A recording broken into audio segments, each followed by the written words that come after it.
சுவிசேஷம் 2ஆம் அதிகாரம் 1 ஒரு சில வசனங்களை வாசிக்க கேட்கலாம். அல்லேலூயா, வாசிக்க. ஆமென். இப்ப பாருங்க, திமிர்வாதக்காரனுக்காக அல்ல, நல்லா கவனிக்கணும். திமிர்வாதக்காரனை சுமந்து வந்த அந்த 4 பேருடைய விசுவாசத்தை இயேசு கண்டார். அல்லேலூயா. அந்த திமிர்வாதக்காரனை சுமந்து வந்த 4 பேரிடம் இருந்த விசுவாசம், அந்த விசுவாசத்தை ஆண்டவர் பார்த்தார். அவர்களை நோக்கி ஸ்தோத்திரம், அவர்களுடைய விசுவாசத்தை கண்டு திமிர்வாதக்காரனை நோக்கி, மகனே, எவ்வளவு அழகான ஒரு வார்த்தை. அல்லேலூயா. இன்னைக்கு நம்மளால ஸ்தோத்திரம் உடல்நலம் பாதிக்கப்பட்டு சரீர சூழ்நிலை சரியாலன்னா கூட கிட்ட போய் நம்மளால என்ன செய்யல, நிற்க முடியல. ஆனா அந்த ஸ்தோத்திரம் திமிர்வாதக்காரனை பார்த்து ஆண்டவர் சொல்றாரு, மகனே, ஒரு அருமையான வார்த்தை. மகனே, எவ்வளவு பெரிய ஒரு உன்னதமான வார்த்தையை பாருங்க. மகனே, உன்னுடைய பாவங்கள் உனக்கு என்ன பண்ணுச்சு, மன்னிக்கப்பட்டது என்று சொன்னார். அல்லேலூயா. அப்ப இன்றைக்கு அன்பான தேவனுடைய பிள்ளைகளே, நம்முடைய வாழ்க்கையிலும் கூட சில காரியங்கள் நம்மை ஸ்தோத்திரம் முடக்கி வைத்திருக்கிறது. அதற்கு என்ன காரணம் அப்படின்னா, நமக்குள்ளே இருக்கிறதான சில பாவங்கள். அப்ப அந்த பாவம் என்ன என்பதை நாம் தான் உணர்ந்து பார்க்க வேண்டும். நம்முடைய வாழ்க்கையில நாம சில ஆசீர்வாதங்களை சுதந்திரித்துக் கொள்ள முடியாம சில பாவங்கள் நம்மளை அமைக்கி வைத்திருக்கிறது. அந்த பாவம் என்ன என்பதை நாம் கண்டறிய வேண்டும். ஆண்டவர் பகிரங்கமா சொல்றாரு, மகனே, உனக்குள்ள இருக்கிற பாவம் உனக்கு மன்னிக்கப்பட்டது. அப்ப மன்னிப்பதற்கு அதிகாரம் யார்கிட்ட இருக்கு? ஒரே ஒருத்தர்கிட்ட மட்டும்தான் இருக்கு. அது ஆண்டவராகி இயேசு கிறிஸ்து மட்டும்தான். அல்லேலூயா. அன்பான தேவனுடைய பிள்ளைகளே, கர்த்தருடைய நாமத்துக்கு மகிமை உண்டாகட்டும். அந்த பாவம் தான் அவனுக்குள்ள ஸ்தோத்திரம் திமிர்வாதம் அப்படின்னு சொல்லக்கூடிய ஒரு மிகப்பெரிய வியாதி அவனை முடக்கி வைத்திருந்தது. அவன் எழுந்து நடக்க முடியாத ஒரு சூழ்நிலை. ஏன்னா பைபிள் அப்படிதான் சொல்லுது, அவனை கட்டிலின் மேல் சுமந்து வந்தார்கள். அப்படின்னா என்ன அர்த்தம்? அவனால எழுந்து நடக்க முடியாத ஒரு சூழ்நிலை, பலன் இல்லாத ஒரு சூழ்நிலை. அப்படிப்பட்டவனை தான் 4 பேர் சுமந்து இயேசு கிட்ட கொண்டு வர்றாங்க. அல்லேலூயா. இந்த 4 பேருடைய விசுவாசத்தை ஆண்டவர் பார்த்து அந்த திமிர்வாதக்காரனுக்கு ஒரு அற்புதத்தை செய்கிறார். எதுவுமே சொல்ல. அப்ப அவன் உணர்கிறான். அவன் என்ன செய்றான்? உணர்கிறான். அப்ப நமக்குள்ள ஏதோ பாவம் இருக்கிறது, அதை ஆண்டவர் இந்த நாளிலே நமக்கு அதை சுட்டி காட்டுகிறார் என்று சொல்லி அவன் அதை உணர்கிறான். அப்ப நமக்குள்ள இருக்கிற என்ன பாவம் இருக்கிறது, அந்த பாவம் நம்மள என்னெல்லாம் செய்து கொண்டிருக்கிறது, அந்த பாவத்தின் நிமித்தம் எதெல்லாம் நம்மளால செய்ய முடியல, நம்ம ஏன் இந்த அளவுக்கு முடக்கப்பட்டிருக்கிறோம், நம்ம வாழ்க்கையில ஏன் இப்படி ஒரு ஆசீர்வாதம் இல்லை அப்படின்னா, ஏதோ நமக்குள்ள என்ன இருக்கு, ஒரு பாவம் நம்மள முடக்கி வைத்திருக்கிறது. அப்ப அந்த பாவத்தை விட்டு வெளியில வர வேண்டுமானால் இயேசுடைய பாதத்தில் போய் நம்ம அமர்ந்து அந்த பாவத்தை அறிக்கை செய்ய வேண்டிய கட்டாயத்துக்குள் தள்ளப்படுகிறோம். அதான் நீதிமொழிகள் 28:13 அருமையா அந்த வசனம் சொல்லுகிறது, தன் பாவங்களை மறைக்கிறவன் வாழ்வடைய மாட்டான். நல்லா கவனிக்கணும். தனக்குள்ள இருக்கிற பாவத்தை மறைத்து வைத்து நீ என்னதான் ஆண்டவர்கிட்ட ஜெபம் பண்ணாலும் அந்த ஜெபம் கேட்கப்படாது, அந்த ஜெபத்துக்கு பதில் வராது. அந்த பாவங்களை அறிக்கை செய்து விட்டுவிடும் பொழுதுதான் ஆண்டவர் இரக்கம் பாராட்டுகிறார். ஆண்டவரிடத்தில் வைத்திருக்கிற ஆசீர்வாதத்தை நீ சுதந்திரிக்க முடியும். அல்லேலூயா. இந்த உலகம் உன்னை நேசிக்க ஆரம்பிக்கும். ஆமென். ராமன் சொல்லுங்க, என் பிதாவாகிய தேவனும் ஒன்றாயிருக்கிறது போல. அப்ப பிதாவாகிய தேவனும் ஆண்டவராகிய இயேசு கிறிஸ்து எப்படி இருக்காங்களாம்? ஒன்றாயிருக்கிறார்கள்.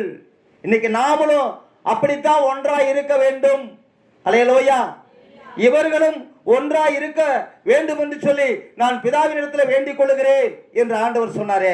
இப்ப நம்மள்ட ஒன்றாய் இருக்கக்கூடிய சூழல் இருக்கிறதா? நமக்குள்ளே ஒரு மனம் இருக்கிறதா? நமக்குள்ளே ஒற்றுமை இருக்கிறதா? ஆண்டவரை தேடுகிறோமே, ஆராதனைக்கு வருகிறோமே, சபையில வந்து ஆண்டவரை ஆராதிக்கிறோமே, சபையில வந்து ஸ்தோத்திரம் ஆண்டவரத்துல ஜெபிக்கிறோமே. இப்ப ஜெபிக்கிற நம்மிடத்துல, ஆண்டவரை தேடுகிற நம்மிடத்துல ஒரு ஒற்றுமை இருக்கிறதா? ஒரு ஒருமனம் இருக்கிறதா? ஒரு ஐக்கியம் இருக்கிறதா? கசப்பு உணர்வுகள் நமக்குள்ள இருந்து மாற்றப்பட்டிருக்கிறதா? நமக்குள்ளே கிரியை செய்கிற பிரிவினைகளும் வாக்குவாதங்களும் நம்மை விட்டு விலகி இருக்கிறதா? ஆண்டவர் நம்மிடத்துல பார்க்கிறார். அல்லேலூயா. கைவர்த்தல சொல்லுங்க. ஆமென்.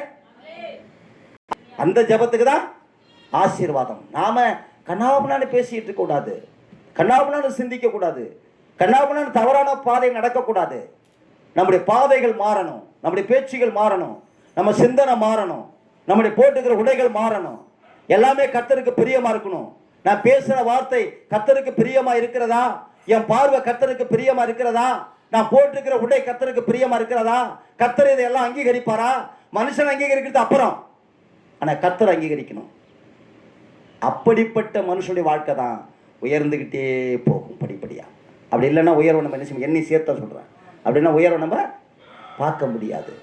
அல்லேலூயா, அல்லேலூயா. இப்ப பாவங்கள் மன்னிக்கப்படணும். அந்த மன்னிப்பு கொடுக்கிற இயேசு கிட்ட போய் நம்ம என்ன செய்யணும்? கேட்கணும். ஆண்டவரே, எனக்குள்ள இப்படி ஒரு ஆவி இருக்கு, இப்படிப்பட்ட மோசமான ஒரு ஆவி கிரியை செய்யுது, அதை முதல்ல என்னை விட்டு என்ன செய்யணும்? நீங்க ஆண்டவரே, முழங்கால் போட்டு கேளு ஆண்டவர்கிட்ட. நீ ஆண்டவர்கிட்ட கேட்டாதான் கர்த்தர் அதை மாத்துவாரு. ஆமென். சங்கீதக்காரன் தாவீது சொல்றான் இல்லையா, 51ல, துணிகரமான பாவங்களுக்கு விளக்கென்னை. ஆமென். கை வைத்து சொல்லுங்க. துணிகரமான பாவங்களுக்கு விளக்கு என்ன செய்யணும்? என்னை காத்து கொள்ளும் ஆண்டவரே. அவ்வளவுதான். ஆண்டவர் மாற்றுவாருங்க. அதுக்காக தாங்க சபை, அதுக்காக தான் ஆராதனை, அதுக்கு தான் இங்க வர்றோம். நல்ல வார்த்தைகளை கேட்டு நல்ல ஆசீர்வாதத்தை சுதந்திரித்துக் கொள்ள சபைக்கு வருகிறோம். ஏதேன் தோட்டத்தில் ஆதாம் ஏவாள் செய்த பாவத்தின் நிமித்தம் தான், அது கீழ்ப்படியாமையின் பாவம். நல்ல இடத்திலிருந்து வெளியேற்றப்பட்டாங்க. ஆசீர்வாதமான இடம், அந்த இடத்த விட்டு வெளியில போங்க, உங்களுக்கு வேலை இல்லைன்ட்டார் ஆண்டவர். அல்லேலூயா. சில பேர் அப்படித்தான். இன்னைக்கு போய் நல்ல ஒரு இடம், நல்ல வேலை ஸ்தலம் கூட அந்த வேலை செய்கிற ஸ்தலம் அந்த எஜமானனுக்கு உண்மையாக இருக்க மாட்டாங்க. அங்கேயும் சில தவறுகளை அதான் ஒரு பாவம். தவறுகளை செய்யும்போது உனக்கு இந்த இடத்துல வெளில பண்ணுவாங்க. ஏன்னா நம்முடைய நடவடிக்கை, நம்முடைய என்ன சொல்கிறது, நம்முடைய நடத்தைகள் அங்கே சரியாலன்னா அந்த எஜமானுடைய கல்வி நமக்கு என்ன கிடைக்காது. நேப்பா நீ வெளியில் போப்பா, உன் பேச்சே சரியில்லையே, நீ நல்லவன் சொல்லிட்டு கொண்டாந்து உன்னை உட்கார வச்ச, நீ என்னமோ இப்படி பேசுகிற, இது சரி, வெளில போ, உனக்கு வேலை கிடையாது. நீங்கள் மத்திய எழுதின சுவிசேஷம் 16ஆம் அதிகாரத்தில் இப்போ இயேசுவுக்கு வந்து பேதுரு ஒரு ஆலோசனை கொடுப்பார். 2 நட கொடுக்குறாரு, 2 நட ஆலோசனை கொடுப்பாரு. மத்திய 16ஆம் அதிகாரம். நீங்கள் உலகத்திலேருந்து பிரிஞ்சு வந்திருக்கிறீங்க, ஆண்டவர் தான் எனக்கு வேணும், அவரோட தான் நான் பயணிக்கணும், அப்படிப்பட்ட ஒரு வாழ்க்கை தான் எனக்கு வேணும்னு சொல்லி இப்போ உலகத்திலேருந்து நீங்கள் வேறு பிரிக்கப்பட்டு ஆண்டவரோட இசைந்து வாழ்ந்து கொண்டு இருக்கிறீங்க. இதுக்கப்புறம் உலகம் உங்களை குறித்து என்ன சிந்திக்கணும் யோசிக்கிறீங்க, அதை தாங்க சொல்றாரு. அல்லேலூயா.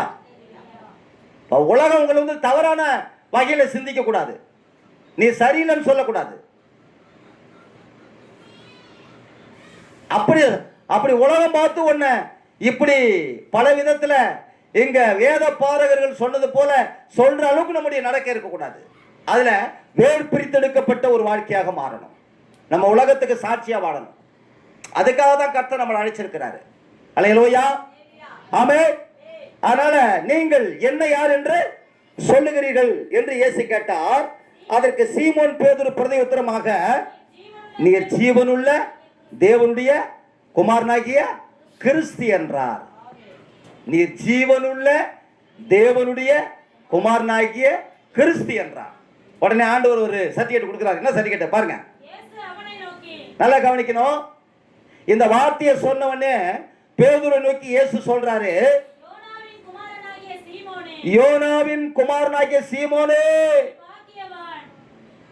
கையை தட்டுங்களா, எல்லாம் தட்டுங்க.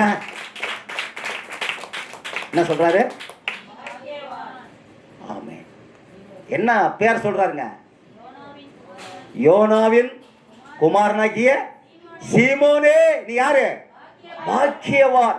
என்னடா அழகா சொல்லிட்ட, என்னை குறிச்சு இவ்வளவு தெளிவா சொல்லி இருக்கிற. இன்னைக்கு நம்ம சொல்ல மாட்டோம். எத்தனை வருஷம் நம்ம சபைக்கு வந்தாலும் நம்ம இயேசுவை குறித்து இன்னமும் சரியான சர்டிஃபிகேட் கொடுக்காத ஆள் தான் கிறிஸ்துக்குள்ள இருக்கிறாங்க. ஆமாம் போக, நானும் இத்தனை வருஷமா தான் போய்கிட்டு இருக்கிறேன், என்னதான் செஞ்சு விட்டார் அந்த ஏசு அப்படின்னு தான் சொல்றேன். தவிர இல்லைங்க, ஏசு எனக்கு நல்லதை தாங்க செஞ்சிருக்கிறாரு. நாங்கள் போனதுனால தாங்க என் வாழ்க்கை கட்டப்பட்டிருக்கு. அங்கே போனதுனால தாங்க என் வாழ்க்கையில் ஒரு மாற்றம் வந்திருக்கு. நானே மனம் மாறி இருக்கிறேன். எனக்கு ஒரு ஆசீர்வாதம் வந்திருக்குங்க. என் வாழ்க்கை சாபமாக இருந்ததுங்க. நான் ஆண்டவரை தேடி போகும்போது அதை எல்லாத்தையும் கர்த்தரே மாற்றி இருக்கிறாருங்க. அல்லேலூயா. அந்த நோக்கம் என்ன? அதற்கான தகுதி என்ன? அதை கொடுங்கன்னு தான் நம்ம கேட்கணும். அதை கொடுங்கன்னு தான் நம்ம கேட்கணும். 30 ஆண்டுகளுக்கு மேலே கிறிஸ்துவ வாழ்க்கையில் கர்த்தர் நடத்தி வந்துட்டாரு. நமக்குள்ள ஒரு வைராக்கியம் இருக்கணுங்க. கிறிஸ்துவ வாழ்க்கைங்கிறது சாதாரணம் கிடையாது. எதை நம்ம வந்தோம், ஐயா கூப்பிட்டுட்டாரு, போய் ஞானஸ்தானம் எடுத்துக்கிட்டு நம்ம போனாலும் போகலாம், போகலான்னாலும் இருக்கலாம், நம்ம இஷ்டத்துக்கு நடக்கலாம், நம்ம இஷ்டத்துக்கு பேசலாம், அப்படிங்கிறதுலாம் கிடையாது. அது வாழ்க்கை இல்லை. அப்படிப்பட்டவங்க சபைக்கு வர வேண்டிய அவசியமும் இல்லை. அது நானாக இருந்தாலும் சரி, சபை நடத்த வேண்டிய அவசியமும் இல்லை. என்னை குறித்து உலகம் சர்டிஃபிகேட் கொடுக்கணும். என்னை குறித்து நல்லதாக தான் உலகம் பேசணுமே தவிர என்னை குறித்து அவன் கெட்டவன், அவனே சரியில்லை, அவன் ஏன் அப்படி சொல்லக்கூடாது. ஒரு காலத்தில் நான் கெட்டவனாக இருந்தேன்.